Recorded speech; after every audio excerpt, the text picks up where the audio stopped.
It's October, and that means Halloween. So we better whip up some pretty spooky treats to get ready for the Halloween party you might be throwing, or just a little treat for yourself this time of year. Let's get started.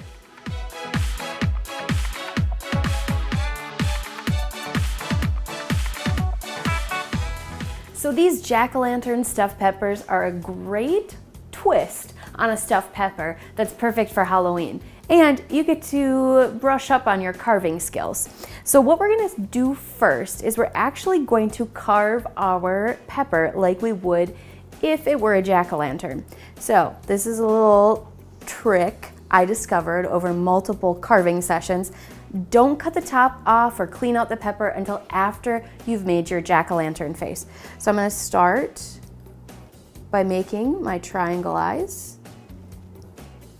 And the nice thing is you can then just poke them into the pepper. And then I'm gonna come over, I'm gonna make my other eye. Poke that into my pepper or dig it out, depending on whichever. Now, I'm gonna have to flip it so I can see it better myself. We're gonna go with safety here. There we go. And so now I have my two little eyes right there. I'm gonna make another triangle right in the middle for my nose. And I have the start of my jack-o'-lantern pepper. So now my next step is to cut off the top and scoop out the insides just like you would if you were working with an actual pumpkin. So I'm gonna lay it flat and I'm going to cut off the top of my pepper just like so, working my way around, cut through that stem in the middle, and then I'm just gonna trim out those seeds because I need places where I can stuff. So I'm gonna pull out the insides of my pepper, just like so. And now I have the inside of my pepper almost cleaned out, but what I wanna do is I wanna make sure I have all of those seeds out of there as well. So now that I have my pepper all cleaned out, what I'm gonna do is I'm gonna add it to my baking dish. And with the filling that we're making today, it's gonna make 4 peppers. Now you're probably wondering what it would look like if you had made your jack-o'-lantern out of other peppers, because depending on the type of pepper you get is gonna have an impact on the heat. So if you wanna go with your classic jack-o'-lantern, you've got an orange option, we've got a green jack-o'-lantern pepper, we also have a yellow jack-o'-lantern pepper, and we have a red jack-o'-lantern pepper. So let's make our filling to fill these right on up. So we're gonna start by making our filling with a pound of ground beef. I just have it cooked and crumbled down nicely. Then to that, I am going to add 1 teaspoon of paprika. The next thing that I'm going to do is I'm going to add a half a teaspoon of salt and 1/8 of a teaspoon of allspice, just to give it that little bit of kick. Then I'm just going to take my spoon and I'm going to stir that all together. Then to this, I'm going to add a half a cup of chopped parsley. This is nice because a couple of our recipes use parsley today. So then that means that I have the option of buying 1 bunch of parsley at the store and not wasting any of it. So I have that stirred together. The next thing I'm gonna do is I'm gonna add 1.5 cups of brown rice. And I'm gonna stir to combine all of this. And then the next thing that I'm going to do is I'm going to add 1/2 cup of spaghetti sauce. You can use any kind of spaghetti sauce that's your personal favorite.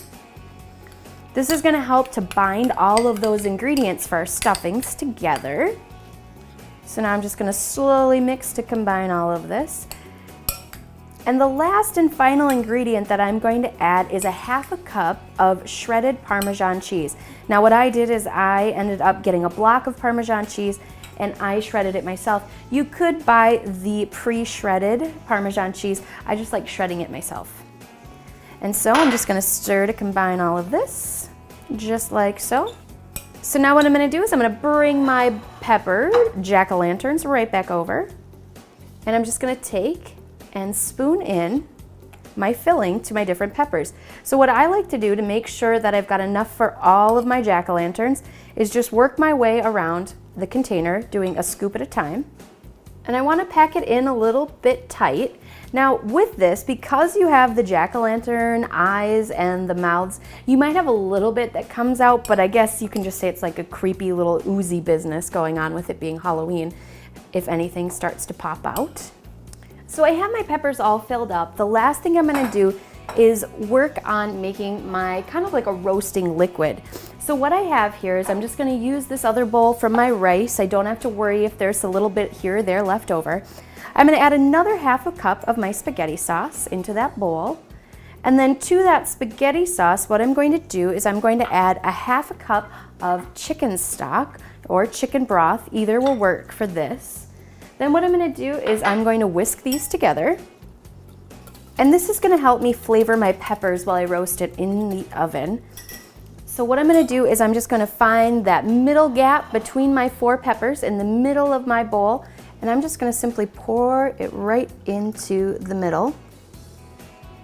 And as this heats up in the oven, it's going to thin itself out from the heat, and it's actually gonna surround the edge of those peppers. If you're a person that's worried about this or that, you could tip your tray if you wanted to, but it's not really necessary with this. My last step is to grab a piece of tin foil, and I'm going to just gently tent the top of my peppers. And now I'm gonna pop this into the oven, and it's going to sit in my oven for about 35 to 40 minutes. When that's up, I'm gonna take my tin foil off the top and cook it for another 5 minutes. So we'll put it in that 400-degree oven for 35 minutes and take a peek in just a little bit.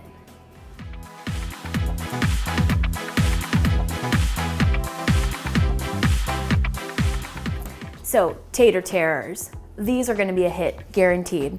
So what I've done is I have baked up some potatoes, and what I did is I put them in a 400-degree oven for about 45 minutes. I want them nice and soft. And what I'm gonna do then is take and cut that potato in half. You want to let it sit for a little bit when it comes out of the oven because you don't wanna burn yourself. And what I'm gonna do is I'm actually going to hollow out my potato. The easiest way to do this is to grab a paring knife and go nice and slow. And what you're gonna do is you're going to turn it into a potato boat. So I'm gonna cut out the center of that potato. The nice thing is these potatoes, once you cut out that center, you're a good chunk of the way there for making some mashed potatoes. So I like to save all of the insides of my potatoes in a separate bowl. So I've got it hollowed out one half over here, hollow out my other half. Once I get all my potatoes hollowed out, I'm gonna transfer them over to my baking sheet. And so I've got that under control right over here. What I've done is I have my potatoes laying cut side down. I then sprayed them with some cooking spray, and I popped them into my 400-degree oven, and I cooked them for 10 minutes more. So what I'm going to do now is I'm gonna start building my Tator Terrors. So in order to do that, I'm gonna grab my first potato, just like so, and you can see now they've started to brown along the edges. It also dries the potato out a little bit, so you can see there's a little bit of a difference here. And what I'm gonna do is I'm gonna come in with some pizza sauce, and I'm just gonna grab a little scoop of it, drop it into the middle of my potato. I don't want it to overwhelm my potato because I'm gonna be putting other things in here too. So I'm just gonna fill this in. And then what I'm gonna do is I'm gonna grab some mozzarella cheese, and I'm just going to work on sprinkling and filling in that little cavity of tomato sauce. And then I can decide, I can leave it plain just like that, or I can start decorating it to make it look terrifying. So I'm going to grab some pepperoni for my first terrifying tater, or terror tater. And I'm gonna grab a couple pieces just like so. And I'm gonna actually start by almost taking my pepperoni and cutting them into little triangles, just like so, and just like so. And then what I can do is I can start to use these triangles, and if I wanted to, I could turn them kind of into maybe some little teeth, just like so, if I wanted to make a scary mouth. So we'll start by making a scary mouth. So I'm gonna start with my scary mouth where I've got my fangs inside my terror tater. My next one, I'm gonna do the same steps again. I'm gonna grab some of that pizza sauce. I'm gonna fill the inside of my terrifying tater. I'm gonna grab a mid of cheese. I'm gonna fill that up real nice. And this time, I think we're gonna make kind of a little riff on maybe a jack-o'-lantern. So let's turn him so you can see him. Maybe we'll tip him a little bit too. And we'll go eyeball, eyeball, maybe this little nose right here, just like so. And I've got some black olives here, so I'm going to come in and I'm going to cut my olive just enough to make kind of a creepy little face. I'm going to work my way around the pan and I'm going to get all my terror taters built before we pop it in the oven. So we've got all of our scary, terrifying taters ready to go into the oven. So what I'm gonna do is I'm gonna put these into the oven. It's 400 degrees still, just like when we baked our potatoes the first and second time. And now I'm just gonna put it in for about 10 minutes. I want my cheese to melt and I want my toppings to heat up, and then these are ready to be served.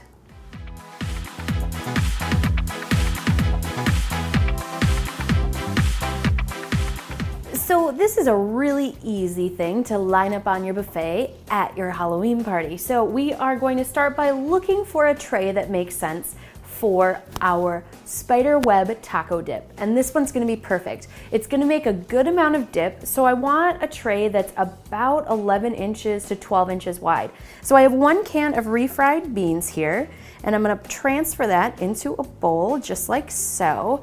I'm gonna give my refried beans a little kick by adding 1 packet of taco seasoning. So I'm just gonna sprinkle that over the tip top, and then I'm gonna stir to combine this all and get that flavor. So I've got that all nicely combined. So now what I'm gonna do is I'm gonna transfer my beans over to my tray, just like so. And now that they're on my tray, I'm just gonna work to spread these back and forth. I wanna get it all the way to my edge of my tray. So it's gonna be a nice thin layer. The next thing that I'm going to add is my sour cream. So to my beans, I'm gonna top it with 1/3 cup of sour cream, just like so. And I'm gonna do the same exact thing where I just work to smooth it out the best that I can over the top of my beans. And you're gonna start to notice that these mix together a little bit. A little bit's okay, but you don't want this totally combined. You want a little bit of layers in there. The next thing I'm gonna do is I'm gonna come in with my salsa, and you wanna put about 1 cup of salsa onto the top. Now if your salsa's super runny, you might wanna drain some of that liquid off, but it's not a requirement. And then the next thing I'm going to do is I bought a carton of ready-made guacamole, and I've got about 1 cup here. If you wanted to, you could make guacamole from scratch, but I'm content with the flavors of the store-bought guacamole. So with this, I'm going to work to kind of spread it out all over the place, because this layer, I want to be a little bit careful to keep it as green as possible, because this is what we're going to lay our spider web over. So it's kind of like making a canvas that we're going to paint on. With this one, we don't have to go all the way to the edges. We just need to get a nice smooth layer, and that looks pretty gosh darn good. You can see this comes together super fast if you have all of your ingredients lined up and are ready to go.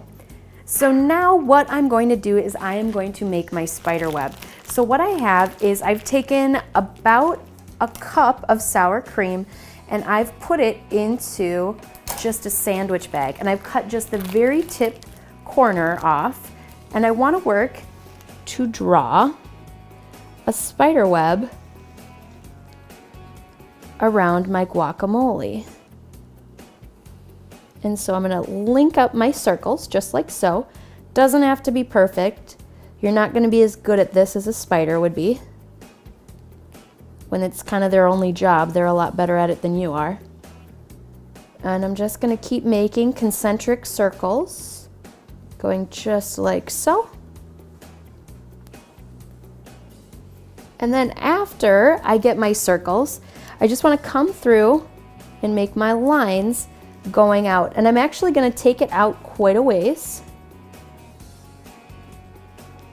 And it's gonna kind of start looking like a target at this point. Whoops. And if you get a little piece that flops over, just do your best to tuck it back. We've got a trick to cover up our messy edges, so don't worry if you've got some lumps and bumps.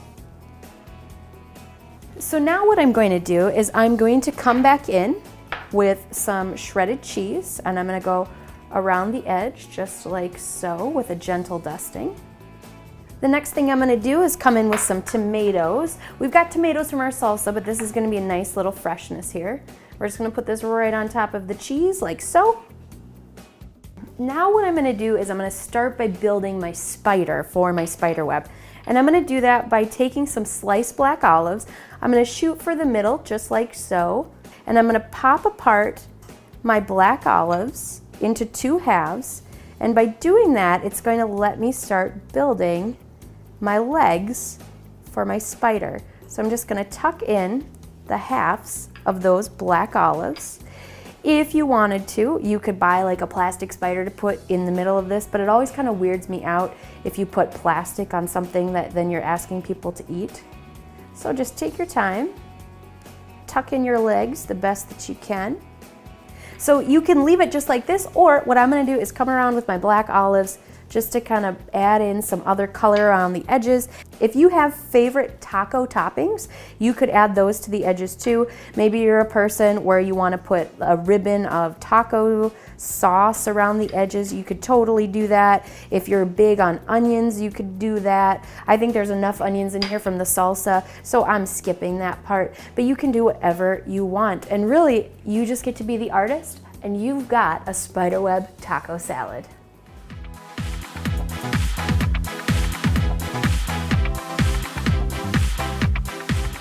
Halloweeño Poppers are going to add a spicy kick to your Halloween party. So let's get our jalapenos ready for our Halloweeño Poppers. So I'm going to start by cutting off the top of my jalapeno, and I'm actually going to save this for a recipe a little bit later. So I'm going to set this off to the side and keep it safe. And then what I'm going to do is I'm going to take my paring knife and I'm going to half my jalapeno. Now, if you're a person that doesn't use jalapenos much, it's not that spicy if you get them ready the way that you need to get rid of that spice. So I'm going to start by cutting out the rib of the jalapeno, and that's that center core and the connective pieces that go to the edge of the jalapeno. That's where all of the heat is kept. So now I'm going to take my spoon and I'm going to come in and I'm actually going to scrape my jalapenos to get all of my seeds out. And then another thing too with this is you can see there's some of that white still inside of the jalapeno that's holding that spice. So if you're a person that doesn't like spice, you're gonna take your spoon and you're gonna come down and you're gonna scrape out those pieces. And what I've got here is I have 5 cleaned up jalapenos. So really I get left with 10 jalapeno poppers or Halloweeño poppers. So like I said, I'm gonna clean up my cutting board and I'm gonna wash my hands before we start the next step. So to balance out some of that kick that's still inside of my peppers, I'm going to make my filling. And I'm going to do that by taking just my cream cheese, and it's just half of a container of cream cheese, so that's 4 ounces. And then I have a half a cup of pepper jack cheese. So I'm gonna come in, and I find it's easiest to do this with a hand mixer, and I'm gonna combine this all together. So now we've got our filling combined, so now we have to get these to the Halloweeño level. And I'm gonna do that by wrapping my popper inside of just refrigerated crescent dough. So I'm going to do my least favorite job in the entire kitchen. And I'm gonna open one of these tubes of biscuits / crescent rolls. Oh, okay. So we're gonna open this up. And what I'm gonna do is I'm just gonna toss it out onto my cutting board. And I'm gonna find my end, and I'm just going to work to unroll this, just like so. And normally when you're working with crescent rolls, what you do is you'd pull them apart on the perforation. Instead, what I'm gonna do is I'm actually going to push them closer together, and I'm gonna get rid of all of that perforation. Instead of making these into the triangles, we're going to make them into strips. So I've got these pinched together for the most part. Now what I'm gonna do is I'm gonna cut this into about 1/2-inch strips. So I'm just gonna take my knife and I'm gonna come across. If you wanted to, if you're not as comfortable using a knife, you could easily do this with a pizza cutter as well, and that could go in one quick motion across. So I've got some of my strips cut already, and now what I'm gonna do is I'm gonna use my pan to start lining up my Halloweeño Poppers. I just like saying that. So I'm gonna grab my filling, just like so, and I'm gonna work to fill in my half of my jalapeno.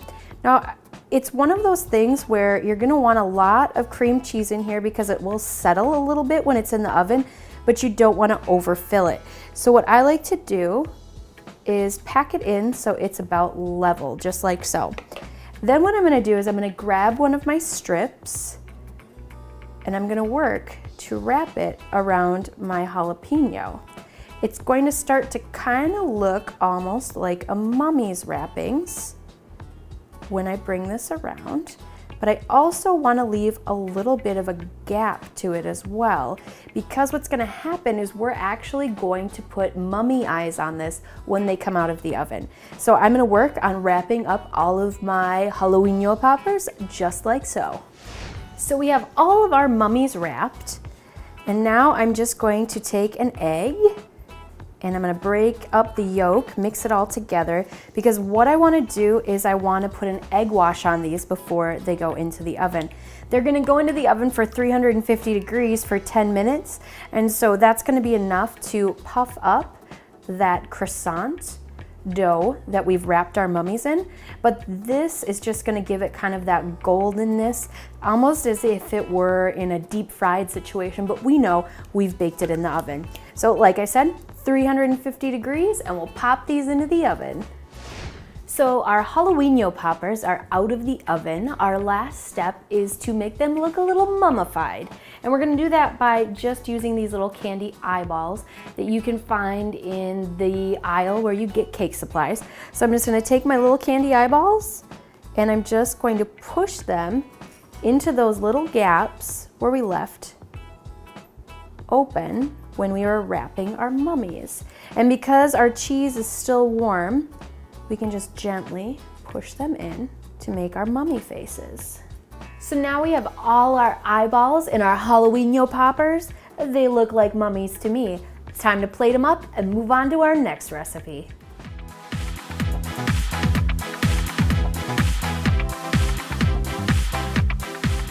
You want to have something exciting and delicious for your guests to snack on as soon as they get to your Halloween party. And this pumpkin cheese ball does the trick. So let's get it going. The first thing we have is 1 package of softened cream cheese. So I'm going to put that into my mixer. To that, I'm going to add 1/2 cup of sour cream. So now that I have those two in there, I'm going to lock my mixer and I'm going to combine these. To that, I'm gonna add 3 tablespoons of milk. This will help soften that cream cheese just a little bit more before we add the rest. Now what I have is 2 more types of cheeses. In this bowl, I have 2 cups of shredded cheddar cheese and 2 cups of shredded Swiss cheese. And that is a mouthful. Happy Halloween. So I'm gonna put those in. Now I could stop here if I just wanted that run-of-the-mill cheese flavor, but we're gonna spice it up a little bit. And by spicing it up, I have 1/2 cup of finely diced red peppers. These are raw red peppers. If you wanted to, you could roast them if you want kind of that smoky flavor, but I'm okay with the raw flavor. I'm also going to get some of that smoky flavor by adding 1/4 cup of cooked diced bacon. I'm gonna add a little bit of crunch with 1/4 cup of slivered almonds. And the last little bit that I'm gonna add is 1/4 cup of finely diced parsley. This is just the flat leaf parsley. You don't have to go with Italian parsley unless you wanna be fancy. So now what I'm gonna do is I'm going to transfer my cheese ball mixture into a bowl, and I'm just gonna use that same bowl that I had my cheese in before. And then before I can start shaping this into my actual cheese ball, this needs to go into the refrigerator for an hour. If I try to make my shape before that, things will get kind of sloppy and messy, because as you can see, as I'm scraping down the side of my bowl, I definitely have a little bit of a runnier consistency with this. So I'm going to transfer this over. And now, just to kind of help a little bit, I'm going to use my rubber scraper and just gently start rolling this into a ball shape. Because like I said, this is a pumpkin cheese ball. All the flavors are in there for the most part. We are going to add a little bit more when it comes out of the refrigerator, but it gets its pumpkin name from its shape. So we're going to pop this into the refrigerator for an hour and then come back for phase 2. So our cheese ball has been chilling in the refrigerator for about an hour, and what I'm going to do is I'm going to transfer it out onto my actual serving platter. And you can see the texture is a lot different now. And so what I'm actually going to do is just take my hands and start molding it into a full ball, kind of like that pumpkin shape. And now what I have in this bowl is I have crushed up cheese crackers. So I'm going to grab a handful, and what I'm going to do is I'm going to press it onto the side, just like so. Now pieces are going to fall off, and that's okay. We're just working on that coating right now. And we're going to wrap it around. We'll work our whole way around, because this is going to add another layer of cheese to our cheese ball, and it's going to give it more of that orange color that we think of when we think of a pumpkin. You're going to need about a cup of crushed crackers, and we're just pressing that in just like so. And so now that I have my orange crackers on the majority of my cheese ball, I'm just going to pick up my tray and gently press down and make a bigger mess, because that sounds practical. So what I'm going to do is I'm going to shift this to the side, because now we have a big old mess. And I'm just going to pick up those extra cracker pieces that are still in my tray. With this tray, it's easy to see where they are because it's black. So I'm just going to clean all those up. And now if we think back to our Halloweeño Poppers, we saved the top of one of our jalapenos. So what I'm going to do is I'm just going to gently press this into the top, and it's going to make it look like a pumpkin the rest of the way. I'm going to get some crackers to serve this up with, and it looks like we've got 5 delicious dishes, so we're ready to set out our spread for our Halloween party.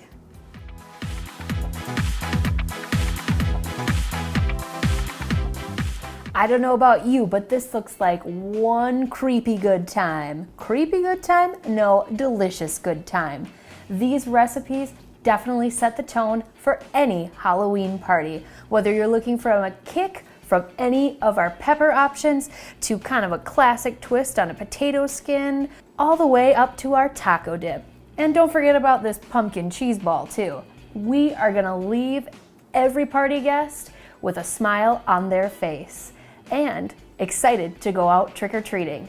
So remember, the apron's optional, but the flavor isn't.